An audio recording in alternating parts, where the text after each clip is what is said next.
Hear that sound? That's AI-powered integration, unifying the many parts of your IT landscape.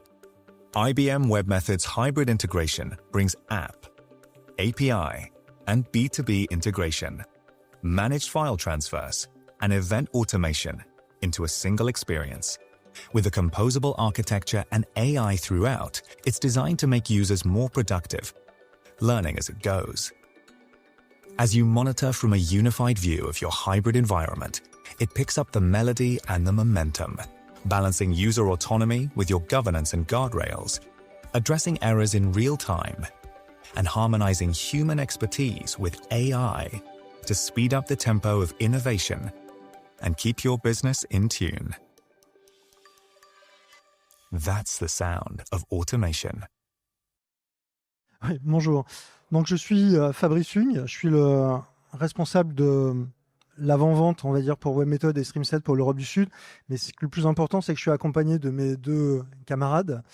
Donc, avant de laisser la parole, je voudrais juste, parce qu'on va parler de webMethods et de la IBM webMethods, je ne suis pas sûr que tout le monde soit au courant de qui est IBM webMethods, donc je veux juste remettre très rapidement une petite introduction. Donc le premier point, ce qui est important, c'est qu'on va parler de plateforme et on verra à quoi sert une plateforme à travers votre présentation. Mourad, je crois que tu reviendras sur le sujet. Mais dans une plateforme, en tout cas, notre vision, c'est que cette plateforme doit pouvoir gérer l'ensemble des patterns liés à l'intégration, que ce soit évidemment toute l'intégration applicative, mais on va aussi parler de l'intégration évidemment autour des API, France API, donc évidemment on va parler d'API, mais c'est aussi tout ce qui est lié à la partie B2B, EDI, comment on ouvre les systèmes vers des partenaires, c'est les transferts de fichiers. On a rajouté récemment, et ça c'est l'avantage de la fusion avec IBM, toute la partie événementielle. On dira probablement deux mots autour de Kafka tout à l'heure. Et évidemment, je crois que ce matin, dans l'introduction, c'est un petit peu ce qui a été annoncé, l'intelligence artificielle arrive partout. Et on intervient à deux manières différentes. C'est qu'évidemment, l'intelligence artificielle sans intégration, mais ça marche moins bien. Et évidemment, on a embarqué l'intégration dans la partie webMethods. Et ce qui est super important, c'est que cette plateforme-là, et peut-être que vous allez en dire deux mots aussi tout à l'heure, c'est qu'elle est complètement hybride dans le sens où aujourd'hui, l'ensemble de ces composants peuvent être déployés là où vous souhaitez le mettre en place. Et c'est vrai que ces derniers temps, avec tout ce qui se passe aux États-Unis, avec le Trump Effect, je ne sais pas si on peut appeler ça comme ça, il y a quand même une volonté très forte de revenir un petit peu s'installer avec la partie GDPR, etc., de revenir s'installer sur des architectures un petit peu plus on-premise que ce qu'on avait avant. Et donc, la plateforme permet vraiment de gérer tout ça.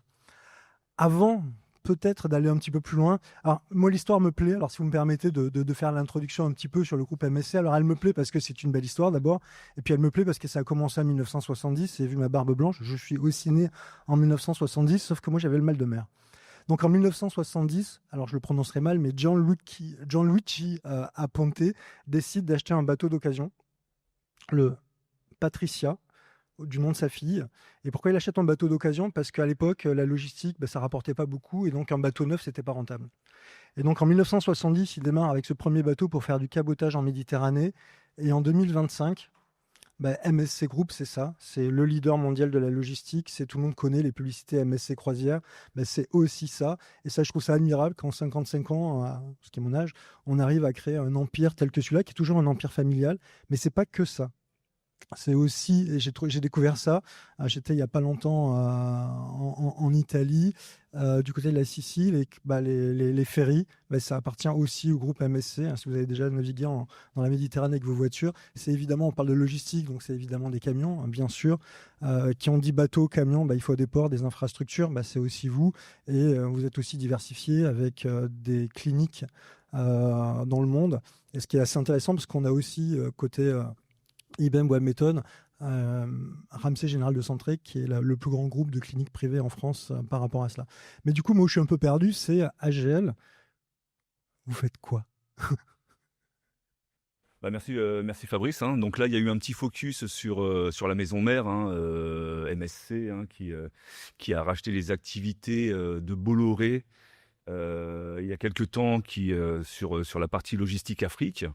Et c'est ça, AGL. AGL, c'est l'entité qui manage toute la logistique et tout le transport au sein du continent africain. D'accord ? Donc moi, je suis Xavier Rotti, directeur adjoint des solutions transverses au sein d'AGL. Et c'est quoi AGL ? Plus précisément, c'est l'évolution donc des activités portées par Bolloré il y a encore ça quelques temps, précédemment, il y a 2-3 ans. Et aujourd'hui, on rentre dans une transformation informatique et du SI non négligeable suite justement à cette opération de rachat. Donc AGL a 2 ans. Donc la genèse d'AGL, c'est il y a 2 ans, mais historiquement, on est plutôt sur une quarantaine d'années d'activité et qui a évolué au fil du temps. Et aujourd'hui, dans l'esprit de MSC, c'est la volonté de vouloir développer durablement le continent africain dans le maillage de transport et de réseaux ferroviaires, maritimes, fluvial et routiers, pour permettre justement et faciliter les démarches de la logistique au sein du continent. Voilà. Donc, nous sommes présents sur l'entièreté du continent africain, à quelques pays, à quelques exceptions pays près. Donc ça représente environ 250 filiales, réparties sur 247 sites. Nous avons 22 concessions portuaires. Alors, concessions portuaires, faut entendre concessions qui gèrent aussi bien des conteneurs que du véhicule, du ro-ro. C'est 2 concessions ferroviaires qui tendent à se déployer. On a Camrail et Citarail, Camrail pour le Cameroun et Citarail sur la partie Côte d'Ivoire, Burkina Faso. Et 66 ports secs. Ports secs, alors faut entendre par là, c'est des ports où on va déposer des conteneurs justement pour décharger un petit peu toutes les zones portuaires qui de par l'activité croissante, viennent à saturer de temps à autre. Voilà. Donc, nous sommes plus de 23 000 collaborateurs au sein d'AGL. On va dire 99% de ces collaborateurs se trouvent sur le continent africain. En France, nous sommes environ entre 500 et 1000 personnes. Je ne sais pas si on... Et après, derrière, il y a quoi voilà. Donc là, moi, je vais laisser la parole à Mourad. On va rentrer un peu plus dans le contexte. Moi, juste préciser que là, ces opérations de rachat ont demandé à ce que tout le SI de AGL soit revu. Donc il a fallu faire cette opération de carve-out, c'est-à-dire récupération et découpage informatique entre les activités Bolloré et les activités Afrique AGL repris par MSC. Il a fallu ensuite s'inscrire dans les infrastructures, dans le réseau sécurité prérequis de MSC. Et donc là, il a fallu que l'on opère une opération de move to cloud, entre guillemets, et d'isolation de l'ensemble de nos sites, qui fait qu'aujourd'hui, il nous a été demandé de mettre en place des plateformes d'échange à la hauteur, tout en permettant l'isolement de chacun de nos sites distants. Voilà, c'est une question de sécurité côté MSC. De par ce fait, les plateformes se sont mis en œuvre.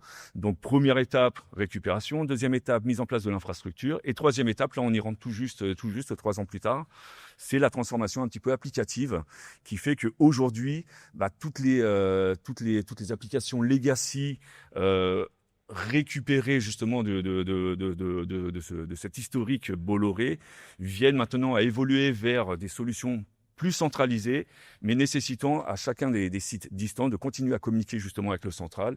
Et c'est là où rentre un certain nombre de technologies type API, file transfer et pas que. Mais nous allons mettre le focus et mettre le doigt sur principalement la partie API qui nous concerne aujourd'hui.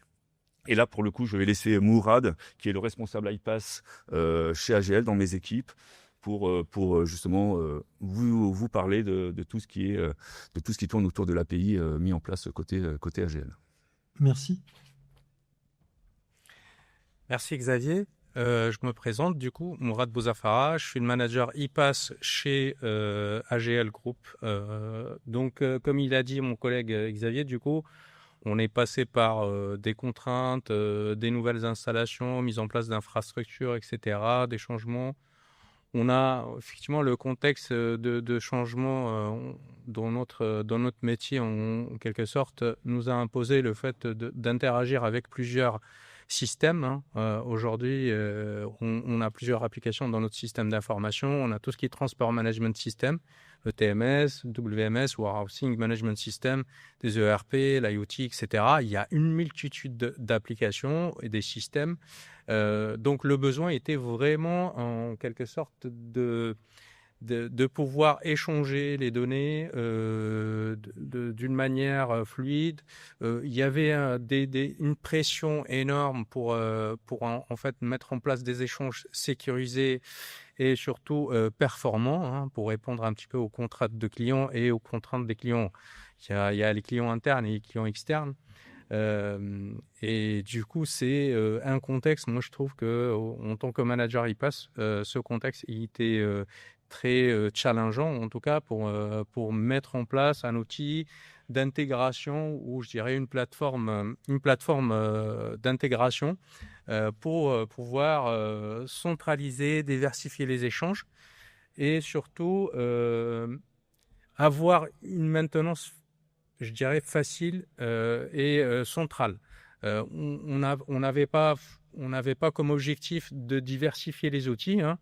L'objectif, c'était vraiment d'avoir un seul outil, clé en main, j'ai envie de dire. La notion de plateforme dont je parlais tout à l'heure. Ouais, c'est ça, hein, avoir une plateforme, une suite, je dirais, qui permet de tout centraliser, de tout faire en même temps. Bon. Voilà, on était vraiment focus pour pouvoir aussi sécuriser les échanges parce que les échanges aujourd'hui, effectivement, dans notre contexte, c'est quelque chose qu'on devrait effectivement prendre en considération, surtout que nous, on est en train de passer d'une phase où on était avec, on va dire, un partenaire ou un client, des clients, je dirais, qui sont les mêmes clients, on va dire, de la nouvelle société, hein, d'accord, c'est là où je veux en venir. Voilà, donc de ce fait, on était vraiment parti sur, je dirais, la solution WebMethod. Pourquoi ce choix stratégique? Pourquoi cette plateforme-là? Eh bien, parce qu'aujourd'hui, on a une bonne relation, je dirais, avec les différents personnes côté IBM, côté WebMethod, je dirais, hein. On a vraiment une bonne cohésion. On a un CSM derrière qui nous épaule, effectivement. Et surtout, le défi, c'était aussi d'avoir une plateforme qui pourrait être installée d'une manière hybride. Pourquoi hybride? C'est-à-dire, aujourd'hui, tout le monde, hein, il passe sur Azure, sur le cloud d'une manière générale, mais on a une sensibilité aussi de quelques sujets où on ne peut pas vraiment tout faire sur le cloud, où on a des contraintes métiers ou des contraintes techniques. De ce fait, il faut que la plateforme soit en quelque sorte une plateforme qui pourrait être compatible avec du cloud, mais aussi avec du on-prem. Voilà. La sécurité, la conformité aux standards, hein, comme vous avez vu au premier slide, on est certifié, on a plusieurs certifications, il faut aussi s'aligner sur ça. Et de ce fait, on était contraint de choisir, hein, en quelque sorte un produit ou une plateforme qui est aligné aux standards du marché. Voilà. J'ai une question par rapport à ça. Oui. Tu diras probablement 2 mots sur les volumétries, mais tout à l'heure, tu parlais de qualité de service, tu parlais de scalabilité. Aujourd'hui, ce que je ne souhaite pas évidemment, mais si WebMethod devait s'arrêter, il se passe quoi? Eh bien, je ne pense pas qu'il va s'arrêter parce que de toute manière, on a prévu de mettre du DR, hein, ce qu'on appelle disaster planning, hein, et WebMethod, la plateforme WebMethod, elle a été vraiment inclue dans ce plan-là, tel que les applications sensibles, je dirais, de toute la société ou de tout groupe. Mais effectivement, si on perd, hein, je l'espère pas en tout cas, hein, si on perd l'activité, aujourd'hui, il n'y a rien qui va s'intégrer, ni dans les systèmes comptables, finances. T'arrêtes, quoi. Ah, voilà, on est à l'arrêt complètement. D'ailleurs, je vais prendre une petite anecdote, c'est qu'en fait, si WebMethod s'arrête, on dit le bateau, il part pas. C'est quoi ça? C'est qu'en fait, le bateau, il va jamais partir du port si l'EDI ou l'échange de données informatisées avec l'armateur ne se fasse pas en temps et en heure, en temps réel, pour dire que le bateau, il faut qu'il parte. Et s'il ne part pas, il y aura des pénalités, il y aura beaucoup de dégâts. Voilà. Ouais, on a la même chose que le port de Tanger est aussi un utilisateur de WebMethod de manière intensive et il nous raconte un peu la même chose, c'est-à-dire que le système ne s'est jamais arrêté et que si ça s'arrêtait, ça se saurait parce que du coup, il y aura un embouteillage en Méditerranée, quoi. Exactement, exactement. Il y aura des dégâts parmi ces dégâts-là, il y aura des embouteillages effectivement au niveau de la Méditerranée, mais aussi au niveau des concessions et des ports. Pardon. En termes de volumétrie, donc les chiffres sont quand même, enfin, sont impressionnants, mais vous êtes sur quel niveau? Ça croît, ça diminue, c'est stable? Vous êtes dans quelle est la phase du projet globalement? C'est un projet dynamique, vous êtes encore en train d'avancer? On a pris les statistiques de mai 2025, c'est tout récent du coup, c'est ce qu'on échange aujourd'hui en termes de transactions, IS, API, etc. On remarque que les transactions évoluent de toute manière parce que les projets et le partenaire sont en croissance. Donc systématiquement les transactions ils sont en train d'augmenter. Voilà. Donc, il faut comprendre aussi que ce qui est bien avec WebMethod, c'est qu'en fait, on a cette flexibilité ou cette scalabilité-là d'environnement. C'est-à-dire demain, si effectivement, on a des gros projets aujourd'hui qui arrivent, je n'aurai pas l'occasion de vous en parler en ce moment, mais en tout cas, on a des énormes projets aujourd'hui autour de WebMethod comme middleware, comme plateforme effectivement d'échange. Et qu'en fait, ces transactions-là, ils vont évoluer dans le temps et il y aura bien sûr une opération d'optimisation derrière pour pouvoir baisser ce tarif-là. Alors, moi, je suis un expert WebMethod, donc je sais faire la différence entre la partie API Gateway qui est on-premise et puis la partie qui est dans le SaaS. À quel moment vous basculez, vous décidez que c'est on-premise ou en mode SaaS? Alors, j'allais parler dans un prochain slide, mais je pourrais anticiper effectivement la question. La différence aujourd'hui, comme je disais, donc on a deux plateformes, une on-prem et une en IO, et on a en tout cas, la différence, c'est qu'en fait aujourd'hui, on a des besoins sur lesquels des applications mobiles ou des IoT doivent communiquer à des données vers les plateformes de la société. Dans nos règles de sécurité, il faut faire du whitelisting. Pour ceux qui ne connaissent pas du whitelisting, c'est autoriser des adresses IP. Il faut les connaître, les adresses IP. Lorsqu'on a des terminaux mobiles ou des équipements, on a cette impossibilité-là de communiquer ou d'autoriser des adresses IP. Et du coup, WebMethod IO, il a apporté cette flexibilité-là pour qu'on puisse effectivement être en public et utiliser les API en public sans qu'on s'associe de la sécurité derrière. Voilà. C'est l'avantage d'avoir l'IO. Tandis qu'on peut garder notre plateforme, effectivement, je dirais peut-être WebMethod IO, il pourrait servir en quelque sorte de proxy ou effectivement, il pourrait être en face pour tout ce qui est équipement et terminaux publics. Merci.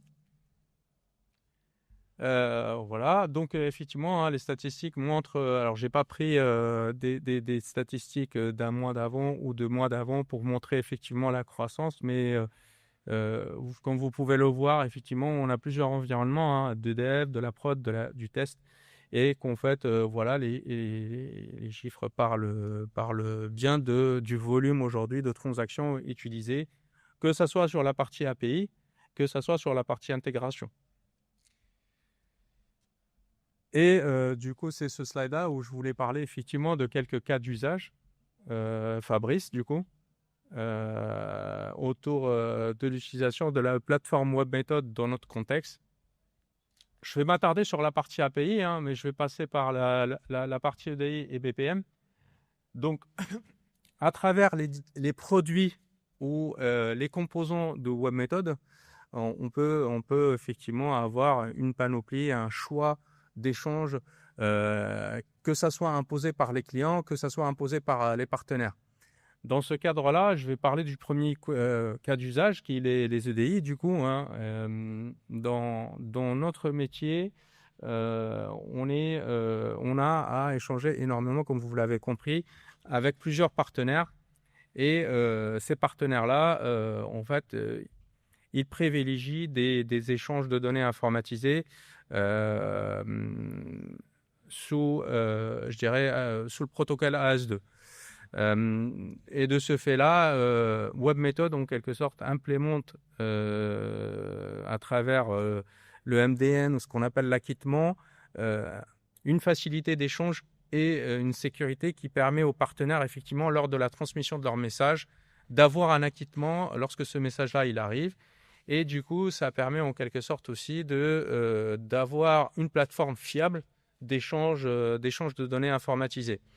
Aujourd'hui, on peut distinguer plusieurs flux. On a des flux de commandes, des flux de factures, des flux de documents. Ces flux-là, ils vont transiter par le biais de la plateforme vers nos systèmes métiers, tels que les systèmes financiers, tels que les systèmes comme je disais tout à l'heure, de management system, de tracking, etc., à travers les connecteurs ou par le biais des connecteurs EDI disposés par la plateforme. On est aujourd'hui à plus de 50 partenaires avec qui, je ne citerai pas les partenaires, mais on a beaucoup de partenaires, de gros partenaires, des gros partenaires, je dirais, qui nous font confiance et qu'aujourd'hui, on maintient un niveau de SLA très performant en passant par la plateforme WebMethod. D'autres types de partenaires aussi, ce sont les partenaires publics, tels que les douanes. Et je ne vous dis pas, en fait, les contrats qu'on a aujourd'hui avec l'Afrique en termes de connectivité et en termes de connectivité, les challenges qu'on doit relever, en tout cas, pour assurer une communication fiable avec ces différents partenaires. D'où le fait d'utiliser la plateforme WebMethod. On utilise le BPM, c'est une brique aussi de WebMethod.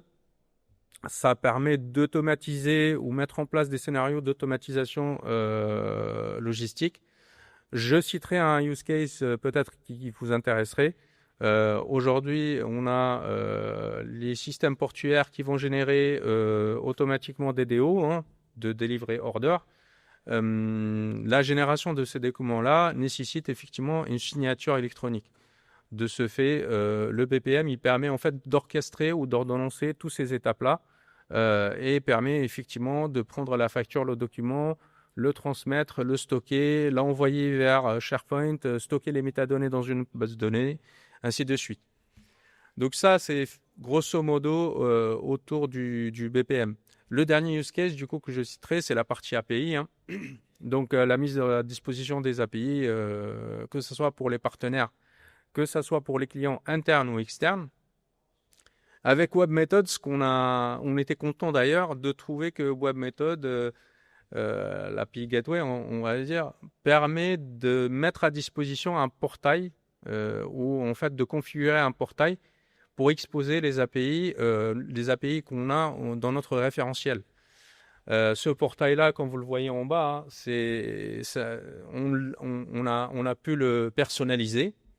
On a pu publier nos API sur ce petit portail-là, qui permet en fait à tous nos partenaires internes principalement d'avoir la liste des API et du coup ils peuvent même créer des applications derrière et du coup pouvoir faire des tries ou des tests et après s'ils ont besoin de se connecter effectivement ils auront le mode d'authentification nécessaire pour se connecter.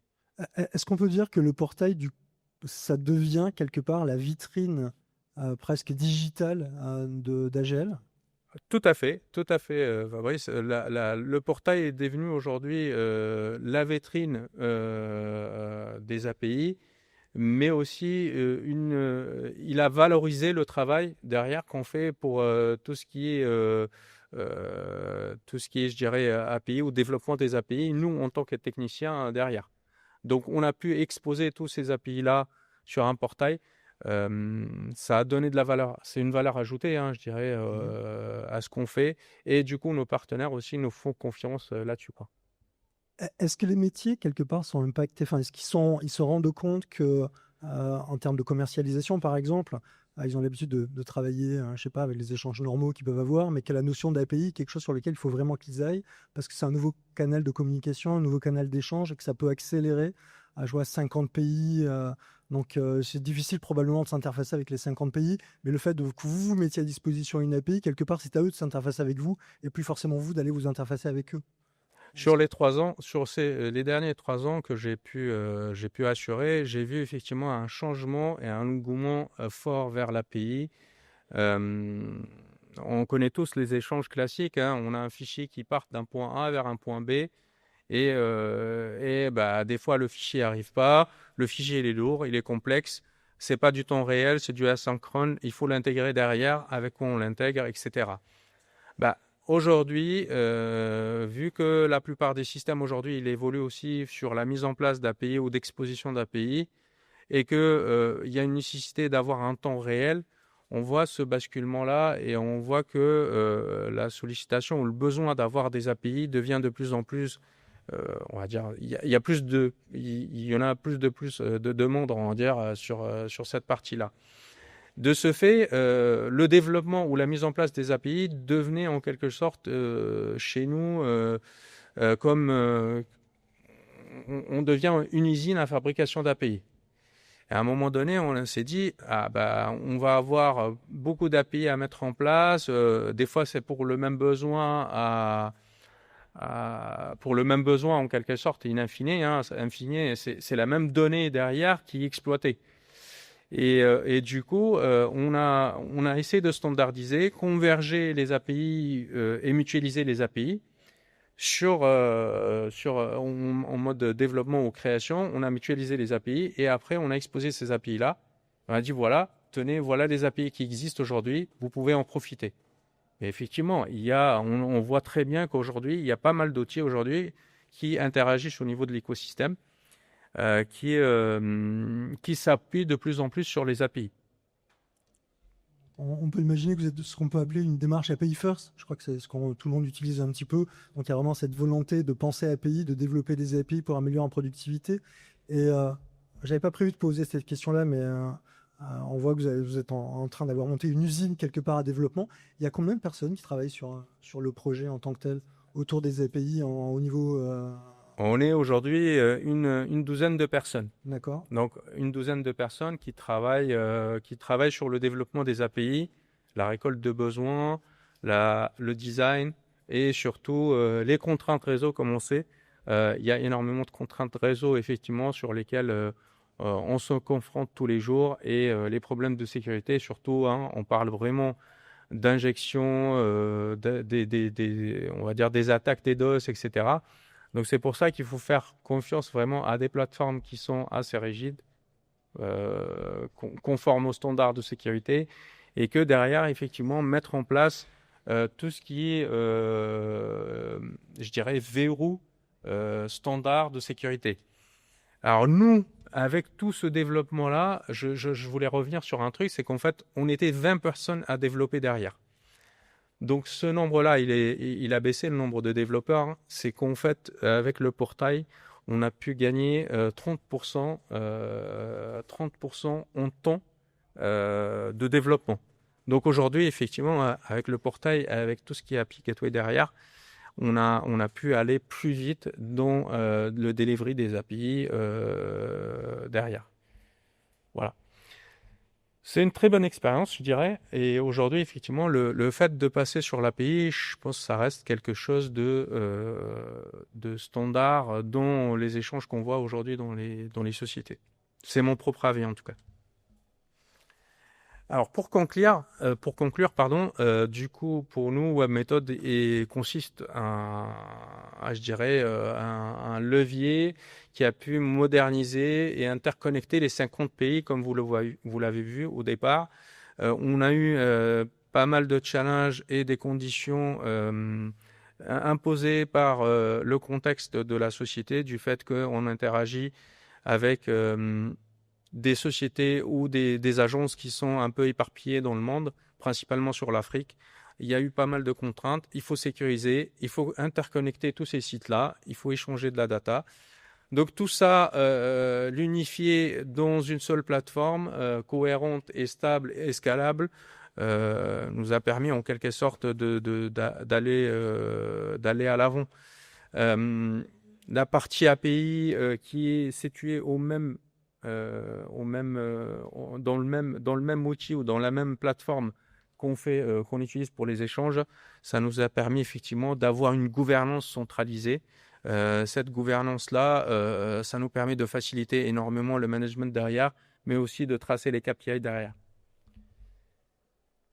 Voilà, Fabrice, je te rends la... Ouais, alors moi j'avais une question. Ouais. Je pense que ce matin, tout le monde a parlé d'intelligence artificielle. J'en ai dit très bien en mon introduction. J'étais à Vivatech la semaine dernière. Je crois qu'il y avait un seul stand où il n'y avait pas écrit IA parce qu'ils vendaient des photos en noir et blanc. J'ai deux questions quelque part pour toi qui sont liées à ce qu'on voit nous aujourd'hui. Donc il y a le marché évidemment qui parle d'IA et ce matin il y a plein de sujets autour de l'IA et je vous engage à aller voir un workshop qui est juste après nous, fait aussi par un de mes collègues de chez IBM qui va parler de tous ces sujets-là. Mais aujourd'hui, si vous aviez une plateforme qui vous permettrait d'améliorer la productivité, d'améliorer les tests, d'améliorer la gestion automatique des bouchons, de superviser, de monitorer tout ça, donc d'avoir un petit copilote à côté de vous, est-ce quelque chose qui vous tente ou vous dites on n'est pas fait pour ça?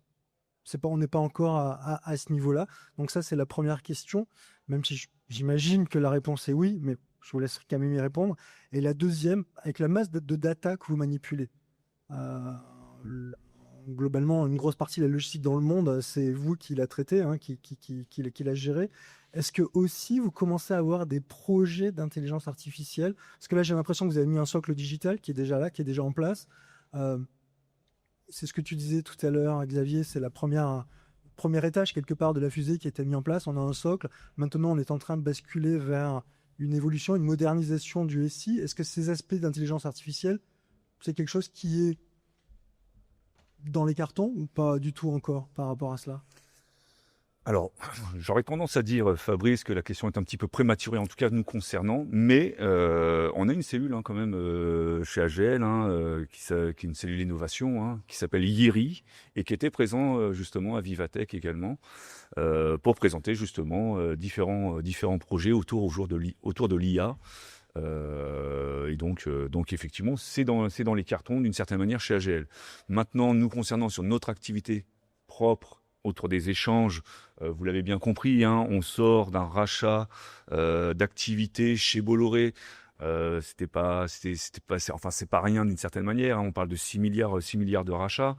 On parle de plus de 2000 instances applicatives déployées sur l'ensemble des pays.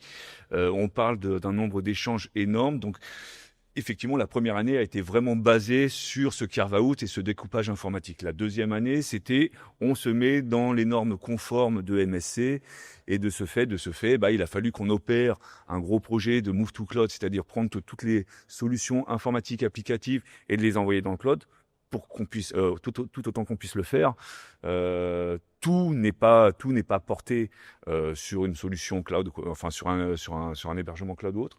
Donc il reste encore des sites qui sont on-premise aujourd'hui, sur lesquels il faut continuer à échanger, mais les contraintes de sécurité ont fait que les sites étant isolés, il a fallu trouver un moyen justement d'interconnecter et de les faire communiquer les uns avec les autres. Et c'est là où WebMethod est arrivé, et notamment avec la brique API qui nous permet justement de passer juste par le protocole HTTPS et de permettre aussi d'échanger des informations les uns avec les autres. Aujourd'hui, on rentre maintenant dans une troisième phase qui est cette transformation applicative. Et cette transformation applicative nous permet d'imposer, je dirais, des standards d'échange en leur demandant d'apporter une couche à minima de service pour justement qu'on puisse interconnecter les différentes applications les unes avec les autres. Il faut bien comprendre que en Côte d'Ivoire, si l'information que le conteneur a été déplacé d'un point A à un point B, que le conteneur a été déchargé, que le client peut potentiellement venir chercher sa marchandise, si l'information n'est pas arrivée au guichet unique, c'est-à-dire que l'opération de facturation ne peut pas être opérée, c'est des clients qui attendent leur marchandise pendant je ne sais pas combien de temps dehors et qui commencent à taper à la porte, et puis à la fin ça devient, je dirais pas une guérilla, mais on est déjà arrivé dans des cas où des clients mécontents par faute d'arrivée d'informations faisait que le mécontentement se soulevait. Donc on ne peut pas, pour répondre à la question rapidement de tout à l'heure, Fabrice, si demain la plateforme WebMethod, c'est-à-dire cette centralisation d'échange, bien qu'elle soit redondée, bien qu'elle soit sécurisée de toutes parts, venait à ne plus fonctionner, c'est toutes les informations interapplicatives sur les ports, dans les agences, en centrale, avec la comptabilité, avec les différents TMS, Transport Management System, avec les différents WMS, Warehousing Management System, etc., qui ne fonctionnent plus. Et donc, il n'y a plus aucun ordre qui peut être passé. Et donc, c'est une activité quasiment à l'arrêt. Donc, c'est de la perte sèche, tout simplement. Voilà. Alors, tu peux penser à un dernier point, parce que je vois qu'il nous reste 3 minutes. Tu parlais d'informations d'événements. Quelque part, ce sont des événements. Est-ce qu'il y a des projets autour de Kafka? Parce que savoir qu'un conteneur a été déposé, qui s'est déplacé, toute cette information, cette masse d'informations, qui n'est pas forcément de l'information transactionnelle, mais plutôt des événements. Est-ce que c'est des sujets, je pense Kafka par exemple, c'est des sujets sur lesquels vous êtes aussi en train de regarder? Bien sûr, c'est des sujets qu'on réfléchit. Alors, maintenant qu'on rentre un petit peu dans cette phase de croisière, pour pas faire de mauvais jeu de mots, où justement la transformation est plus portée sur l'applicatif que sur l'infrastructure d'échange ou autre, on commence à rentrer justement dans cette réflexion de qu'est-ce qu'on peut apporter maintenant de mieux à nos clients en termes de services, à savoir d'une certaine manière l'IoT, savoir que le conteneur en temps réel se trouve à tel endroit, à tout instant, ça peut permettre de faire un suivi et un tracking de la marchandise et ça permet d'apporter un service au client, potentiellement exposé justement par de l'API, avec le catalogue de services sur lequel les clients publics pourraient venir s'abonner. Et puis autour de Kafka, effectivement, justement, pour avoir des échanges beaucoup plus rapides et beaucoup plus instantanés. Mais ça, c'est des réflexions que l'on porte que à partir de maintenant, qu'à partir d'aujourd'hui. D'accord. Effectivement, la cellule innovation a déjà anticipé ces sujets justement pour nous apporter les solutions nécessaires à mettre en place demain. Mais notre réflexion, nous, autour de l'intégration de ces outils, que ce soit l'IA, que ce soit Kafka, l'IoT, se fait que à horizon mi-2025 là. Donc voilà, c'est un démarrage, mais on sort. Ces deux questions de manière innocente, c'est que hier nous avons sorti notre nouvelle version, qui est la première version de convergence entre IBM et WebMethod. Mais en fait, ce sont les deux sujets majeurs qu'on amène dans cette version-là, qui est la partie intelligence artificielle, évidemment, et la partie événementielle, pour arriver à combiner tout ça dans une plateforme unique. Et donc voilà, c'était un petit peu le but de mes questions. Il nous reste 2 minutes. Je ne sais pas si quelqu'un a des questions dans la salle. Sinon, n'hésitez pas, nos 2 amis vont rester, j'espère, un tout petit peu sur le temps d'IBM. Donc, n'hésitez pas à venir nous voir. Et puis, il y a eu aussi un workshop, on va dire peut-être plus technique. Je crois que c'est très technique, les présentations aujourd'hui. Nous, on a souhaité présenter plutôt, sortir un peu de la technique, tu veux dire à quoi ça sert, parce que finalement, l'informatique, c'est bien l'objectif. On est tous là pour se faire plaisir, on est tous entre techniciens, mais il y a quand même un usage à la fin. Il faut bien que ça serve à quelque chose. Et donc, c'est hyper intéressant. Et je vous remercie d'être venu nous présenter un vrai cas, une réalité, une transformation juste importante, une fusion-acquisition. Je sais ce que c'est, on y est dedans, on commence à en sortir, mais vous le faites ça à une autre échelle, en plus avec une vision ultra internationale. J'étais à Vivatech et c'est vrai qu'il y avait un certain nombre de startups qui étaient portées par AGL.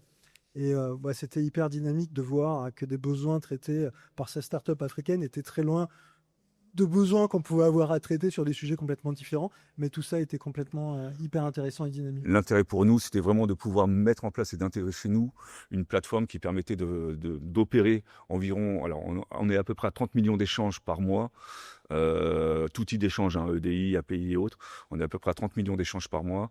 Donc une plateforme robuste qui permettait justement de supporter la charge, d'avoir ce côté éclectique en termes de solutions d'échange et surtout qui permettait de répondre aux contraintes que la maison mère nous imposait en termes de sécurité, en termes de réseau et en termes d'isolement justement de nos sites distants. Et voilà, WebMethod fait partie intégrante maintenant de notre SI et clairement ça va être difficile de pouvoir enlever cette brique là au sein du fonctionnement de la DSI. Super, merci beaucoup. Je crois qu'on est pile poil dans les temps. Merci à vous.